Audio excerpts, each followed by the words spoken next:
이번에는 백정의 사위가 된 장수의 이야기를 해드리도록 하겠습니다. 그 장수의 이름은 바로 이장군이라는 사람입니다. 하지만 거기서 이렇게 용맹한 장군으로 알려져 있는 그 이장군이라는 인물에 대해서 구비 문학에서는 상당히 못난 사내로 나온다는 점입니다.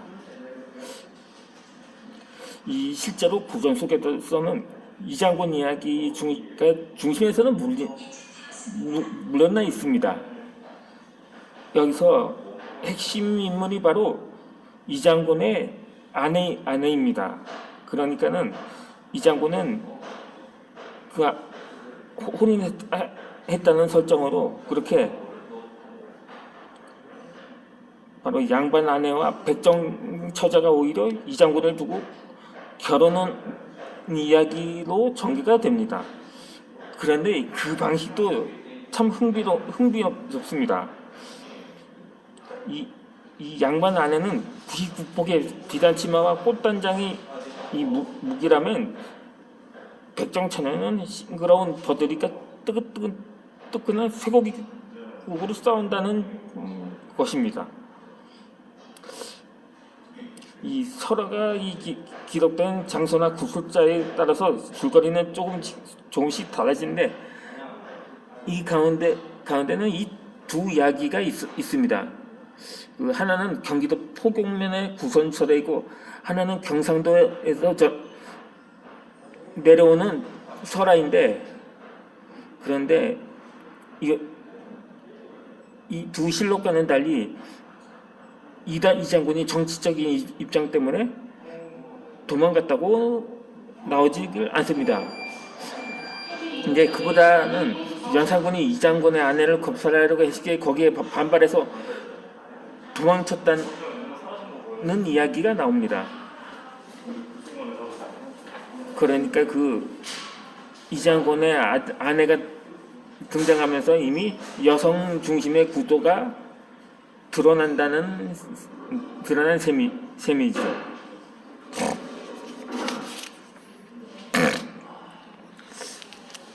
근데 대체 천하 이장군도 못하는 일을 힘없는 아내가 어찌할까 싶은데 그만큼 그 이장군의 아내가 똑똑했다는 것입니다. 그것이 바로 99폭의 비단 치마를 이용했다는 것이죠.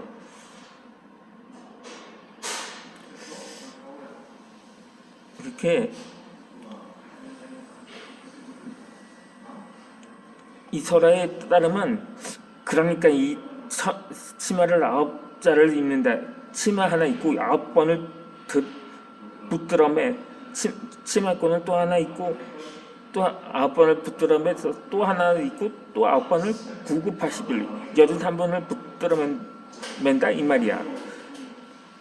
사방으로 이르면 12시쯤이나 해서 들어가서 차마 하나 입고 한번 붙들어매고 풀고 그래서 9981 81번을 붙들어맬 시간이면 해가 거반 날이 셀 거 아닙니까 말이야.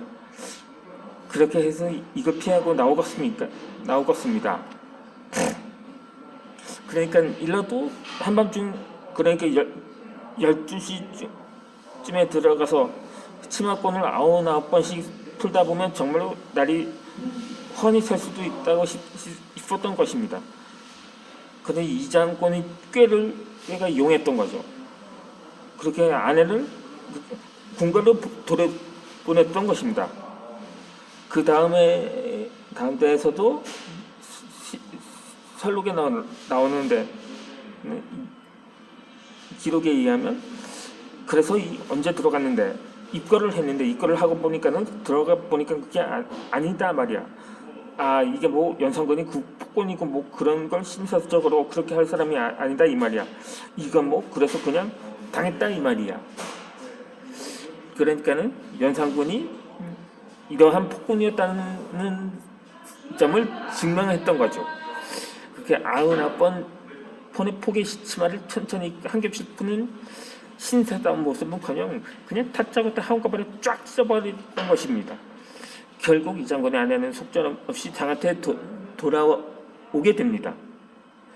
마침내 퇴골에서 돌아온 이 장군이 바로 물었다고 합니다. 어떻게 됐냐고 이렇게 묻자가 이 부인이 대체 무슨 말을 할 수가 없었던 거죠. 구폭의 치마를 풀기는커녕 통째로 찢긴 채 누경을 당했다니 말입니다. 이 장군은 거듭묻지만 아내는 아무 대답도 하지 못합니다. 이 장군은 결국 아내가 폭군 연산에게 당했음을 짐작하는데 그 다음 행동에서 결국 하지 말아야 할 행동을 하게 됩니다. 아니 그래 연산군을 헐어서 이걸 임금이라고 있다가는 내가 집안 멸망하고 나 하는 것은 낭종이고 세상이 다 망할 테니까 나는 어디로 갈 수밖에 없다 하고서 부인을 두고서는 그냥 내뺐어요. 그냥 집을 떠나버린 거죠.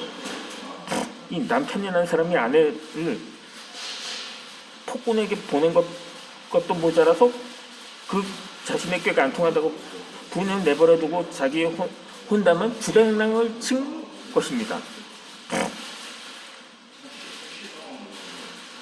이 설은 또 흔히 알려졌는데 도망치던 이 장군이 목이 말라서 누물가에 물 한 잔을 청하는데 물을 떠서 준 그 색시가 그릇에 뜬금없이 버들잎을 띄워주었던 것입니다. 그러니 별 수 있겠습니까? 아무리 목이 말라도 불어 먹을 수밖에요.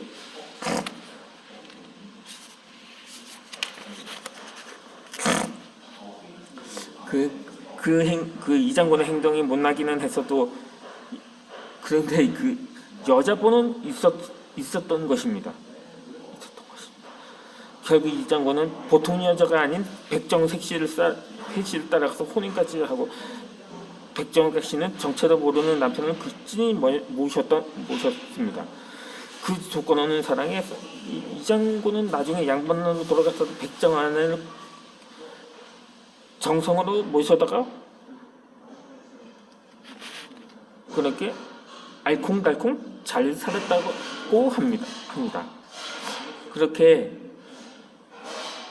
곱게 자란 그 양반 아내는 똑똑했지만 현실을 몰랐습니다. 99% 비싼 시간만 아무리 폭군도 그 행위를 멈추게 할 줄 알았으나 현실을 오히려 더 가혹했던 것입니다. 그러나 백정각시는 처음부터 한 현실은 부드러운 비나치마가 아니라 체계 같은 것임을 알고 있었던 거죠.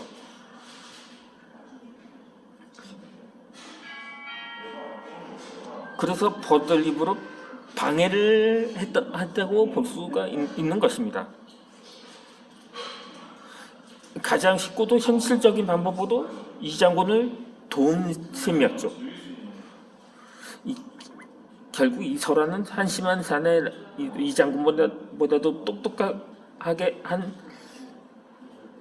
부인보다도 그렇게 거친 삶에서 지혜를 찾아낸 백정 처자가 훨씬 더 현망한 주인공을 드러내는 이야기라고 할 수가 있을 것입니다.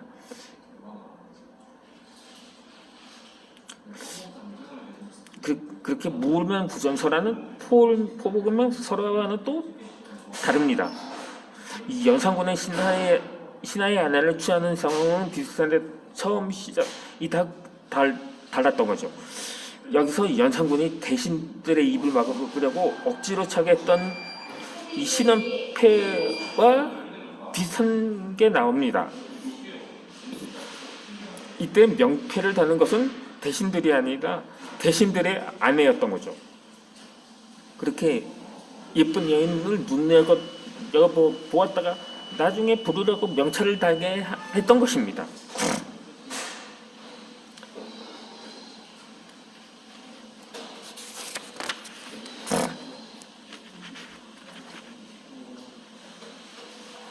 그런데 이 연산군이 아니 이 장군이 폭군 연산군만 그 원인 제공자만 자는 내버려두고 그의 아내만 죽이는 사건이 일어납니다. 오히려 혼자 달아난 것보다 더한 짓을 행해버렸던 거죠. 그렇게 이 장군을 이렇게까지 속 좁고 이 옹졸한 사내로 표현한 것을 보면 사실은 이 장군이 이중인격을 갖고 있었던 것이 아닌가 하는 생각이 듭니다. 어쨌거나 이 아내를 죽인 이 장군을 도망을 치다가 거의 저 북쪽에 강계에 있는 백정촌까지 도달하게 됩니다. 그 후에는 지게를 짊어지고 장군이 아닌 척 생활을 하게 됩니다.